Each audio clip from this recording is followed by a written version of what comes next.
Hello everyone, আসসালামু আলাইকুম, welcome to my blog. তো আজকে আপনাদের সাথে যে ভিডিওটি শেয়ার করতে যাচ্ছি সেটি হচ্ছে খুব সুন্দর একটা প্লেস, সরিষা ক্ষেত, যেটা হচ্ছে সবাই মোটামুটি পছন্দ করে থাকে এসব প্লেসে ছবি তুলতে, যারা আমার মতো পিকচার তুলতে অনেক পছন্দ করে। তো এরকম প্লেস একটু গ্রামের দিকেই হয়ে থাকে, আমাদের ঢাকার থেকে একটু দূরে প্লেসগুলোতেই কিন্তু এসব সরিষার ক্ষেত পাওয়া যায়। হ্যালো এভরিওয়ান, ঢাকার আশেপাশে যারা এরকম সুন্দর সরিষা ফুলের খেতে ঘুরতে আসতে চান তারা আমাদের মতো এভাবে ঘুরতে চলে আসুন। হ্যালো দাও সিজান, ওয়াও অনেক সুন্দর পুরাটা। দাঁড়িয়ে গেলাম এখানে, অনেক সুন্দর ছবি তুলবো এখন। দেখেন কত সুন্দর।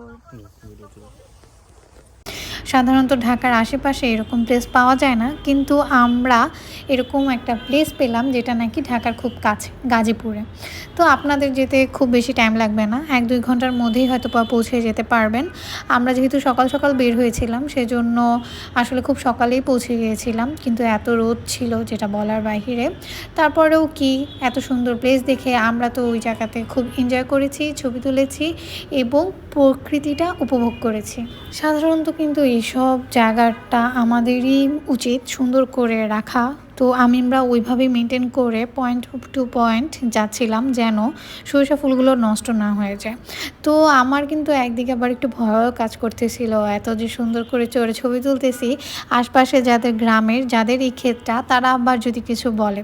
তো হোয়াট এভার ইট ইজ, আমাদের কেউ কিছু বলেনি, আমরা আমাদের মতো এনজয় করতে পেরেছি, সুন্দরভাবে ছবি তুলতে পেরেছি, সুন্দরভাবে দুই চোখ দিয়ে সরিষা ফুলগুলো দেখতে পেরেছি। তো বলে নেওয়া ভালো, আমাদের কিন্তু একদমই প্ল্যান ছিল না আমরা সরিষা খেতে যাব। আমাদের প্ল্যান হয়েছিল টাঙ্গাইলে জমিদার বাড়ি যাবার, সেখান থেকে আমরা যাবার পথেই এই সরিষা ক্ষেতটি পেয়ে যাই। একসাথে দুই জায়গায় ঘোরার চান্সটা মিস করলাম না। তো আগে যদি জানতাম যে এত সুন্দর একটা সরিষা খেতে যাব, ছবি টবি তোলা হবে, তাহলে কিন্তু ড্রেস আপটা আরও সুন্দর করার ট্রাই করতাম।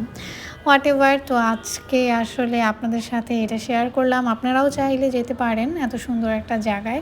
আসলে ঢাকার আশেপাশে যাওয়াই যায়, একটু টাইম বের করে ঘুরে চলে আসাই যায়, কিছু সুন্দর সুন্দর ছবি তোলা যায়, প্রকৃতির সৌন্দর্যটা দেখা যায়। Okay, thank you so much watching my video. পরবর্তী ব্লগে দেখা হবে ইনশাল্লাহ। Bye bye, tata.